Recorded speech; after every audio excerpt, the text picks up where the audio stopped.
This is PAX 164A, Theory and Practice of Nonviolence.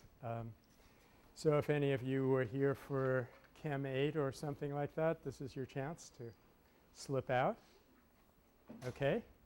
You've lost your chance.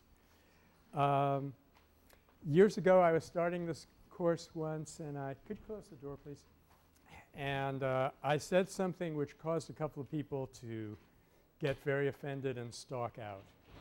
So as you know, we have a long wait list for this class, so I'm going to say it again. And what I want to say is that given what's going on in the world today, this might very well be the most important subject that we could possibly be studying. And there, I said it and I'm glad. We do have a full class and a wait list, so what I'm going to do is pass around the attendance sheets while we're going and just check off next to your name.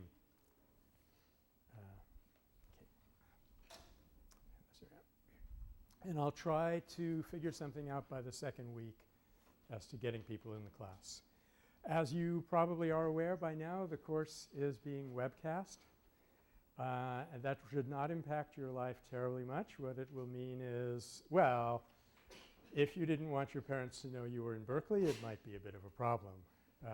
But all it will mean really is that I'm dressed up a little bit nicer than I usually as in my unself-conscious way. And if I remember, I will repeat back the questions that you ask me, which is not a bad thing. You know, within the area known as nonviolent communication, there's a practice known as compassionate listening, and that's how it works. Somebody says, oh, I think you're a blah, blah, and you say, I see you think I'm a blah, blah. Very good. And you go on from there. So we'll actually be being nonviolent. And while we're on that subject, this has been a very good opening semester for me. I've already, semester is only 6 hours old, and for me, and I've already had an opportunity to practice Satyagraha at a minor level, which I'll be telling you about in a little while. What I'd like to do this year, that we are going to get into the nuts and bolts and who's in the class, who isn't, and what the reading list is like and so forth, and all of the usual announcements. But I think I'd like to start off with a couple of very simple stories that will kind of give us a framework for what we're looking at when we go to study nonviolence as I understand it. One technical thing I'll do before we start that, I have some copies of the syllabus here. I don't have enough for everybody because A, the copy machine isn't working in my department, and B, it would be ecologically incorrect to make 80 copies of this when most of you have known for years that you want to study nonviolence more than anything, and you're in it for the semester and you bought the reader, and the syllabus is in the reader. The reader, incidentally, will say on it PAX 164B. A, B, very difficult to work that out. But it's actually PAX 164A. Okay? So if for some reason you really want to have syllabus today, and maybe a day or so before you get around to getting a reader, take one of these. Okay? We'll pass them on. So I wanted to tell you two stories. The first one involves a region, not exactly a nation state, and there are regions that are not exactly nation states. This is not the 18th century anymore. And this little region is called Ladakh, and it's a Himalayan region, and geographically it kind of borders Tibet and India.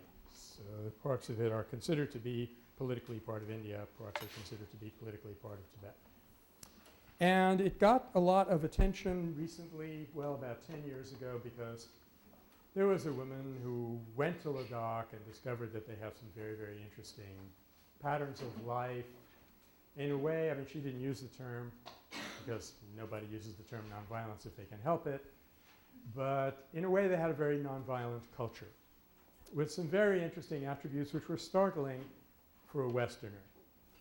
Now, I should say that Ladakh was not a subsistence economy. They were a little bit above subsistence. They had very beautiful art, artifacts. It's a Buddhist country, so that's probably the reason that Helena Norbert Lodge went there to study them. So these people aren't starving, but they're living up in the higher slopes of the Himalayas, and it's, you know, it's not exactly like Cabo San Lucas there. And food is an important item. And she discovered that, for example, if one family has had a bag of rice stolen, this happened while she was there, and this is serious. This is a major part of their, this is a staple. And so she expected these people to make some moves to get their rice back. And they didn't. So she went to them and said, well, I guess you have no way of knowing who stole the rice. And she said, of course we know who stole the rice. It's a small village. We know everything that goes on. So she said, well, what are you going to do about it? And they said, what? Do something about it? We don't do things about stuff here. And she probed a little further and began to realize that to these people, community is of paramount importance. And if you take off after somebody and say, hey, you know, you stole my bag of rice, yeah, you get some rice back, but you lose a relationship. And when you're living in a small group like that, the relationship in the long run is more important than the rice. So our concept of justice is not operating here. And people began to realize that this is really, once you got over the shock of these little differences, Ladakh was a very happy place. It took a while to realize that because it was not a rich place. You know, you did not see Mercedeses because they wouldn't get around very well up there. But it was a happy little world, really. I mean, I don't want to be too corny about it, but it was happy. People had good relationships. They had a religion that they took seriously, actually involved a certain amount of spiritual practice. Everybody had enough to eat. I think they were probably happier there than the folks that I visited this summer in Nicaragua. But then, because of the interest taken in Ladakh by outsiders, and especially Westerners, there's this idea, okay, oh, they're such good people, we must help them develop. So, you know, by now we know that this is a bad idea, but in the 70s and the 80s we thought it was a wonderful idea. So they got in and they tried to develop Ladakh. Just all they had was happiness at this point. And it's hard to motivate them to do the things that would lead to Western-style development. And one person actually said, if we're going to develop this place, we're going to have to teach them to be greedy. Sounds like a good idea? So they taught them to be greedy, and basically the place is a mess. All the things that they had going for them are breaking down. I'm talking, of course, in broad overgeneralizations. That's what we need to do right now to sort of get us started. So relationships are very bad. Crime is high. Young people don't have any purpose to live for. They don't have seminars and the meaning of life. And so they're kind of at a loss. And all of the parameters of failure of a modern society are now coming up very fast in Ladakh. Health stuff, poverty stuff, alienation of every kind. So what happened here? Well, although I am a professor and my job description states that I am supposed to take simple ideas and make them complex enough so that intellectuals can understand them, that's what professors do. Every now and then I step out of my role and I ask myself, is there a simple model by which we can understand what went wrong here? Now let me read you a quote from the New Internationalist. Is this from the New Internationalist? No, it's from Amnesty International. The first example in false attribution. See what happens when I step out of my professorial role. There's a singer in Kingston, Jamaica. Her name is Queen Ifrika, and she's told AI Magazine, quote, if you're developing a positive energy, no matter where your house is, you can bring that to the community and to your surroundings. And from there we can see if we can bring about a different kind of change instead of taking up the gun. This is written in a very impoverished community, incidentally. So she gives us this idea of positive energy. And here's what I'm going to do by way of explaining what happened in Ladakh. And again, I apologize for the simplicity of this model. It's very insulting, an upper division course at Berkeley. But don't worry, it's going to complexify from here on out. But I would say you had basically a positive situation and we introduced negative energy and the thing tanked. Okay? It's that simple. I mean, life isn't that simple, but the model that we're using to understand it is that simple. Okay? So let's take now a contrasting story. This story takes place in Bihar. 4 or 5 years ago, there was an outbreak of communal rioting, that is, rioting between Muslims and Hindus. In this case, you read about it in the news. If you still read the news, one of my hopes for this course is that you'll stop doing that unhealthy habit.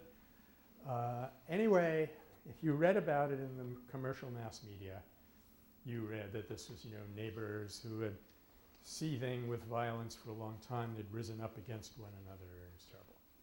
But I heard a talk from a woman who works with a peace organization, nonviolence organization in the north of India. She's from Gujarat, which is Gandhi's home state. Her name was Nirmala Deshpande. And she came from this area where they had rushed to see what they could do. And she told us two things. She said, first of all, do not believe what you're reading in the papers. I said, hey, no problem. I haven't done that since I was 18. Secondly, she said, let me tell you what actually went on in those villages, which you will never hear in the mass media. First of all, this was not neighbors. These were mobs who were instigated to do this by the central government. The GOI, Government of India these days, has been in the control of a party which is a very secular, sectarian, pro-troublemaking. I know it sounds like I'm describing another country, but this is true in India also. And they actually instigated these mobs and furnished them with these high-pressure gas canisters and stuff to do this mayhem. So these are basically, quote, Hindu, unquote, mobs. They come sweeping into these little villages, they're agricultural villages. And because they're agricultural villages, most of the men are out in the fields when these ruffians arrive. And so it's just the women and some of the Muslim men, because Muslims tend to be artisans rather than farmers. And immediately, without any preparation, without discussing it ahead of time, they had no idea this was going to happen. Immediately, they took their Muslim neighbors into their home to hide them. Okay? Well, hide is a euphemism because most of these houses are a single room. So the Muslim man comes into the house and the woman of the house shoos him under the puja table, under the altar. So immediately you have this wonderful situation where you have a statue of Ganesha or, I don't know, Krishna or something like that, and these Muslims are cowering underneath it. Okay, now here's where we get to the point of our story for our purposes. Home after home, the same procedure was repeated. The mob would come up to the door, the woman would be standing there in the doorway, and the mobs would say, we think you're hiding a Muslim in there. And immediately the woman of the house would say, yes, I am. And it would be a moment of shock, and they would say, well, we want him out of there. And the woman would say, first kill me, then you may enter. And the mob would turn around and go. So they saved hundreds and hundreds of lives by doing this. And again, this was people who, if you stopped them on the street corner and said, what is nonviolence? How do you do it? They probably would not have been able to articulate anything. But I'm going to say, in my simple-minded mode here, that you had a very negative situation, very negative. I'm saying it's Bihar, it might have been Gujarat, but that's not material for us. And these women introduced positive energy into a negative situation, and the thing was drastically improved. So it was improved in so many ways. I mean, you can just imagine what the relationship is like in those villages between the Hindus and Muslims now that these Hindu wives have risked their lives to save those men. You can imagine the beneficial impact that it had on those mobs who were being told, you know, these people are going to welcome you as liberators. Oh, no, I'm sorry. That's the wrong conflict. I got confused there for a minute. I was going to say these Hindus are going to welcome you in. They've been, you know, meaning to get rid of their Muslim neighbors. And they go in there believing that violence is invincible. They have much more power than the women have. The women are unarmed. They have all these gas canisters. They're enraged. So they go in there fully expecting to commit murder and get away with it. They have this complete shock of a type of resistance that they did not expect. And they go away thinking. So for everyone in the situation, obviously the Muslim men who got saved, but everyone involved, the women who have a new sense of their own power, the mobs who have a different sense of what violence can and cannot achieve, situation of communal rioting in general, because these things, as we know, have a tendency to spread. Bad things spread, become worse. Good things spread, become better. So for everyone, there's a huge improvement in the situation. And you look at this model and you look at the world around you and you're tempted to say to the world, what part of this don't you understand? I mean, it's so incredibly simple.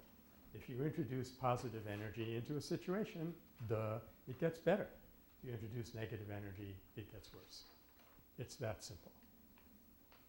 Don't tell your parents this is what you learned in PAX 164A, because I know it's not sophisticated enough. But we're going to fix that in a little while. But really, it's that simple, and how people cannot get it, it's frustrating and amazing. But if you take that question seriously, what part of this don't you understand? It does have a serious answer, and that is people, generally speaking, do not understand that there is such a thing as positive energy and there is such a thing as negative energy. As a result of that failure, they keep on trying to fix problems with negative energy, thus making them worse. That's happening in every sector of our society today. And this brings me to my little Satyagraha this morning. I'm very proud of this.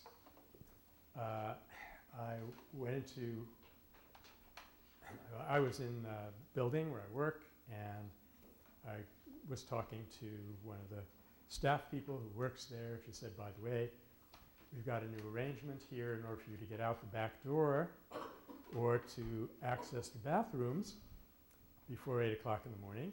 I said, yeah, you know, I get in at 7:30.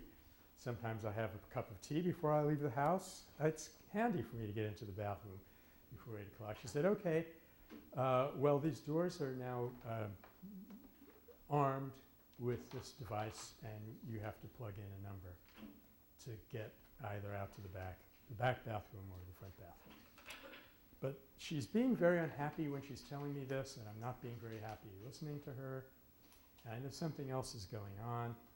And she's handing me this number on a little Post-it. Just don't let anyone ever see this, because every time you use this number, it shows up on my computer. I say, wait a minute.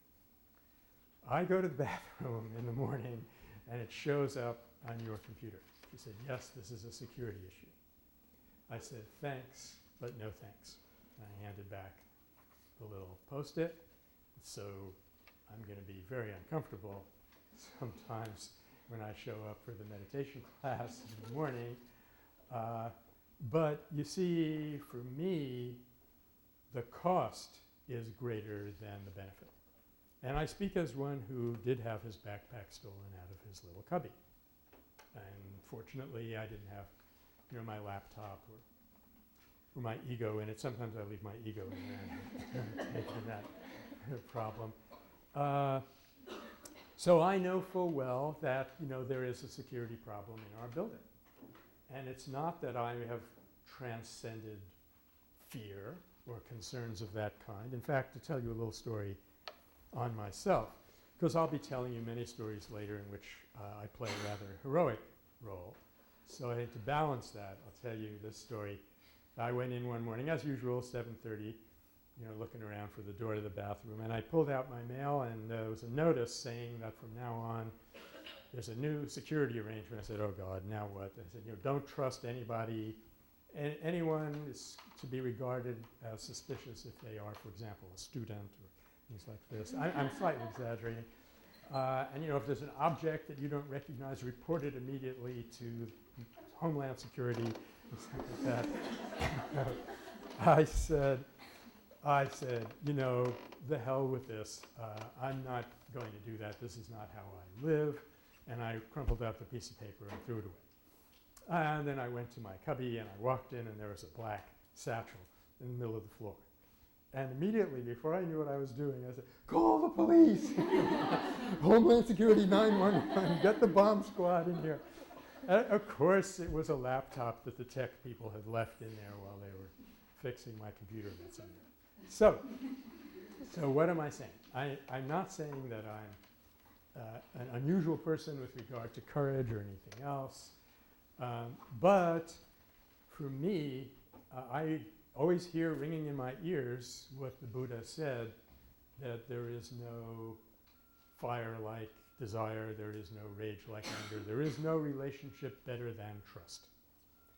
And if you go around degrading the trust in human relationships, you're paying a price which is higher than the price of losing your backpack, losing your laptop occasionally. Sort of an honorary Ladakhi in this regard.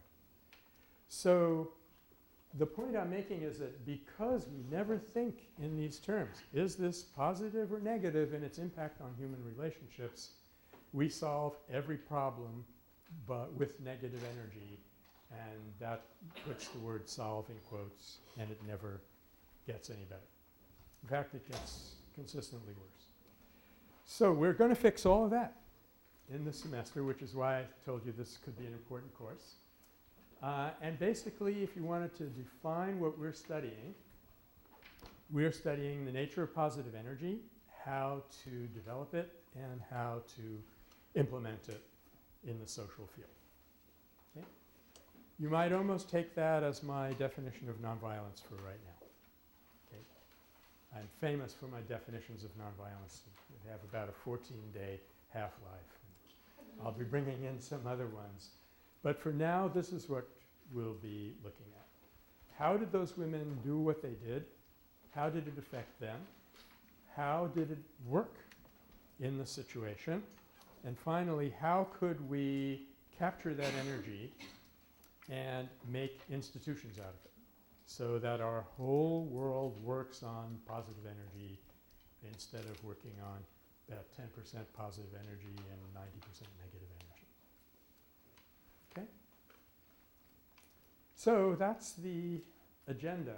And I guess I'll pause for a minute and see if you have any questions about what nonviolence is or about these stories, the point I was trying to make with them, and then we can talk about how the course is going to work, where to get the books and good stuff like that. Anyone have any questions?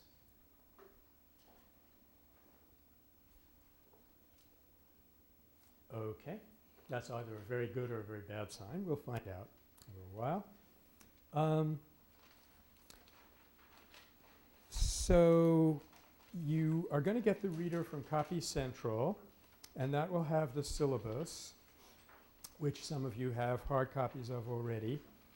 And basically the course unrolls in sections. The first is kind of a background and general principles. And then we start with really the major part of the content, which is the story of Gandhi's career, which itself divides neatly into two phases, the South Africa part from 1893 to 1914, and then the big freedom struggle in India from 1915 until 1947, followed by his assassination. And then that'll take us down to the midterm. And then we're going to look at the West, because we've been drawing upon Hinduism and Gandhi's implementation of it and how it made, in some ways, made it possible for him to do all of this that I've been describing in a big institutional framework. And we're going to look at nonviolence in the West. We're going to look at Christianity, where there were some really interesting scholarly developments in the last, 10 or 15 years, basically which make it much more plausible what Gandhi used to say. He used to say the only people who do not understand that Jesus was nonviolent are the Christians. We're going to sort of study how that came about. And then we'll spend about a month with Martin Luther King, and then we'll do sort of an overview. We look at, okay, what have we inherited from these people? How is it to be employed in economics, in conflict management, healthcare, all of those things. And that's 164A. And 164B, as some of you know very well, kind of looks back at the World War II period to get kind of a historical background, and then quickly moves up to see what's been happening in nonviolence for the last 20 or 30 years, which is incredibly inspiring and exciting.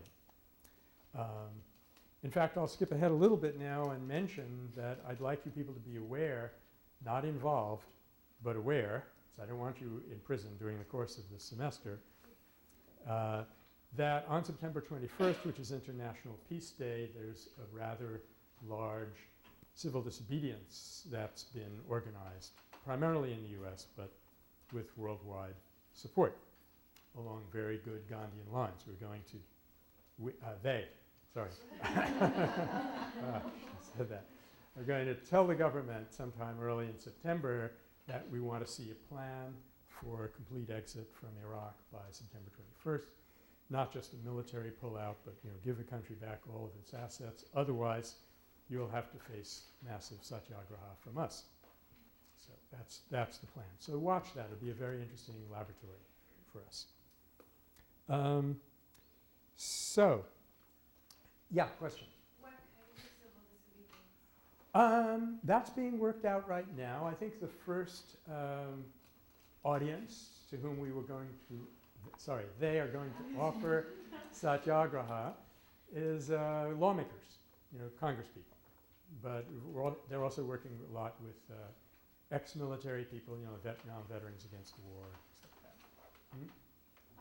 If we have an older copy of the reader a few years ago, will that? Yeah, you'll be fine with that. Buddy up with somebody who's just taking the course now, because there'll be a few new items. But basically, you'll be fine. If you could repeat the questions. I'm sorry. Yes, I'll repeat the questions. That one was just about what kind of reader to buy, so that's all right. Other questions? Okay. So now in the readings, first let's deal with the basic historical information about Gandhi.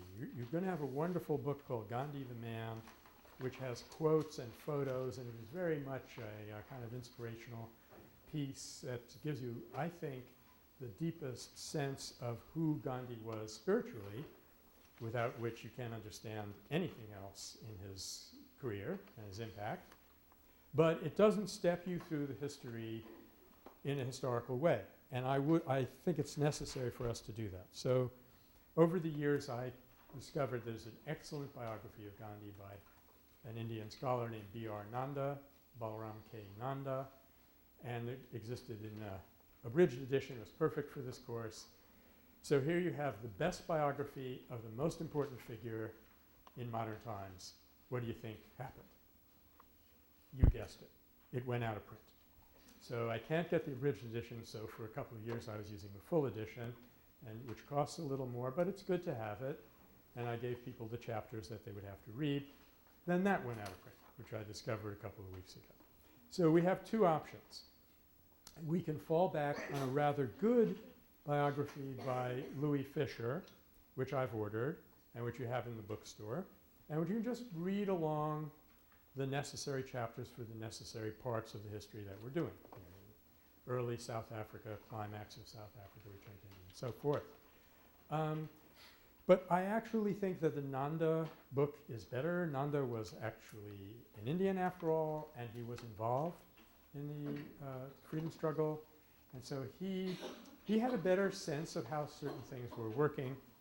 And what we've done is we've gone and Xeroxed that book, the abridged edition, and it is available at Copy Central as a reader. It costs $17, $16.96, but who's counting? And I personally don't care which way you want to go. You get either one of those biographies. Okay? There's one book which I am not giving you regular assignments from, but I'd like you to just be reading at your own pace and basically finish it in the course of the semester. That's my book. Blush. That's it. The Search for a Nonviolent Future. Basically, that book came out of this course, so it will be a very good way for you to follow along with the course. The reader, I don't use the reader the way some instructors do. That is, I don't come in and say, now let's look at section 2B and let's talk about it. I will do that intermittently, but mostly I'm leaving it up to you to follow the third column of the syllabus and just keep up with the readings. Okay? So they're sort of backgrounders. Every now and then, because this conversation in this course will shape itself in one way or another, I'll suddenly see, oh, I see where we're going. We need to have a look at this particular article. I'll come in and I'll say, I hope you have your readers today, which is unfair because I had no idea until a few hours ago that I was going to look at this particular article. So if you don't, that's okay also. So I hope that's all right, because sometimes people expect that we're going to go step through the reader systematically in the course of the talk, and I don't usually do that. About the webcasting thing, let me say one thing. The reason we're webcasting the course is there's a rumor circulating around that I am not immortal, because I choose not to believe it, but some people do, and therefore people really want to have a record of this course. For people who are terribly unfortunate, people who perhaps couldn't even come to Berkeley, like maybe they're studying at Stanford or something like that. There's all kinds of unfairness and deprivation in our world. We wanted to have this for a record. The reason I'm mentioning it is, please don't use it as a reason not to come to class. Okay? Don't say, I want to hang out with my friend and it's on the web anyway, because it's very different when you're actually here and I'm actually here and we're interacting. It's a different experience qualitatively than, opening up your laptop and downloading that particular lecture. If you don't believe that, you really are going to have a hard time understanding nonviolence. Okay, now this course has an unofficial lab. It's called PAX 84. It's a meditation class. Yeah, question? I think it's actually PAX 94. You're right. Thanks. By the way, this is a very good thing to do. Whenever I'm using a number, the chances are I'm getting it wrong. So do stick your hand up. Yeah, it's PAX 94. 84 is the sophomore seminar. It's the meditation class. It's never overcrowded for two reasons. Because, meditation is not all that popular. And B, this class meets at 8 a.m. So it's Tuesday. There we go, right there. I just lost 2/3 of our audience. So, but if you can get there and develop a meditation practice in some subtle ways, which I would find it a little bit hard to define, you'll find it a lot easier to grok some of the basic ideas about how nonviolence works. I actually, because I'm a troublemaker, Satyagrahi from way back, I actually wanted to get that course called 164L for a lab. Then maybe I could get a National Institute of Science grant or something like that and solve the whole department's problems, be a hero. I dream on and on. But the Committee on Courses wouldn't let me do that. As some of you know, they said in order for a course to have an L, afterwards it has to be a wet lab. That is, you have to actually deal with chemicals that come in and show them. See, sulfuric acid, see? I said Kundalini won't be enough, but no, apparently it was not. So I'm mentioning that because the course is open, still has a few seats, and a few people want to take it, you know, like if you have insomnia and you're wondering what to do at 8 a.m., come on around to 101 Wheeler. You will find it helpful. You don't have to sign up if you want the UNO credit. You know, all this in heaven too. You can do that. The nature of this class and of you people is such that very soon, every time I come in here, 6 or 7 of you are going to rush up to the desk and say, can I make an announcement? You know, we're about to stop a whaling ship or hug a tree or log ourselves together in some office in downtown Oakland, and we need some help. So for a couple of reasons, I have kind of made it a policy not to take up class time with those announcements. One of those reasons is that occasionally we have had some military people in this class. In fact, I like to have them here. And at some point in the semester, I may actually trade lectures with the head of Air Force military affairs here on campus. I got to meet the original guy who was in that position because he was on my van. You know, we were commuting together, and he made the mistake one day. We were hanging around waiting for the van. He said, so what do you teach? I said, I could have said a number of different things, but of course I brightened up. I said, nonviolence. And to his credit, he immediately said, I want to come and talk to your class. So he did. He came and talked to the class, and then afterwards, in good American red-blooded competitive style, I said, Randy, how about a rematch? How about I come and talk to your class? He hadn't counted on that. And it was really a fascinating experience for me, and I am in favor of reaching out and getting beyond our community and talking to people. So that person may be here. For all I know, some of you are in the military affairs program. And I don't want people who don't share our viewpoint to feel uncomfortable. So partly for that reason, and partly because it can really eat up all of our class time. What I usually do is I have just people drop announcements here, maybe use the board over there. Unless it's an event that I really like or that I'm involved in. So let's see, I just have a couple of things to go over, and then I think we're going to stop and see if you have any questions and see how much time we have, and maybe get into a little bit more into the subject. There will be a lot of opportunities for various kinds of volunteer work come out of this class, so if you have some time, you'd like to get involved in stuff, just let me know. We have a relationship with Berkeley High School. They want to do some peace education there, so if you'd like to really, you know, intercept some person's wasted career and put them on the right path, let me know. We're going to be developing how we're going to do that.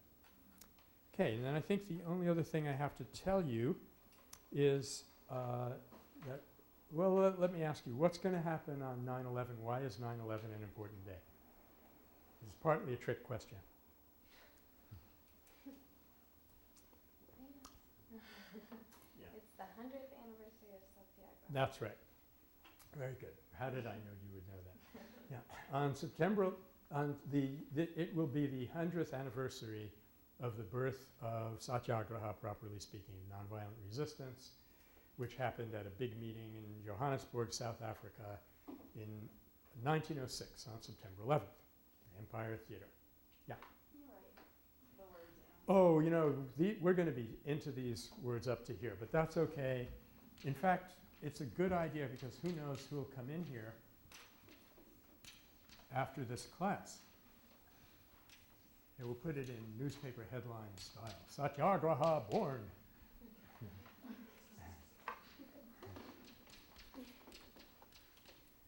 1906, Empire Theater, they call it Joburg over there, Johannesburg, South Africa. Theater burned down the next morning, which the Hindus thought was a very good sign. And in fact, 8 years later, they had achieved their goals. So this is, yes, it's the 5th anniversary of that horrible stuff, But it's also the 100th anniversary, the centenary of the birth of Satyagraha. And people all over the world are using the 9/11 hook, or they call, forget the technical term that media people use for this, to raise consciousness about nonviolence. And to do my own little part, I wrote this little book called Hope or Terror, which is very attractive for reasons that some of you know, and is basically flying out the door. We have only a few copies left. And what we're doing is we're using it as a premium if people want to give donations to my nonprofit. So I'm going to make these available to you. I have an envelope here. Basically, if you want to give that nonprofit of mine $5, you can take a copy of the book. I have more of them in my office. And what this book does, as someone told me recently, it basically crash courses Satyagraha. I'm not saying that this will be a tremendously helpful text for you for this course. If it were, I would require it. We'd all be rich by now. But it could be a help because it'll give you in 40 pages, right? Yeah. And 40 pages, it'll give you an overview of how Satyagraha works, what makes it have its effect, how to do it, what to watch out for. And, you know, for a half hour or so read, it'll kind of orient you and get you started in this. It will also be handy, I think, in case you have a roommate, because what always happens in this course is people go home to their living arrangement and they start talking very enthusiastically about nonviolence, and then these questions come up, which I know all too well, and people want to be able to say, here, look, read this. By the way, it's $5. So I'm just leaving it here. Go ahead and take one and put in some money in the envelope if you'd be so kind. If you don't have $5 on you, which, you know, meaning that, you know, you're a Berkeley student, and don't give me a check, but bring in the cash next time. It's okay. It's on the honor system, as you know. That's how I operate. Well, okay, I think I've gotten through all my announcements. So is there anything technical? Oh, there's one thing I didn't mention. Yeah. How are you going to get a grade? What's it going to be based on? Well, the work, quote, quote, quote, quote, for the course is a midterm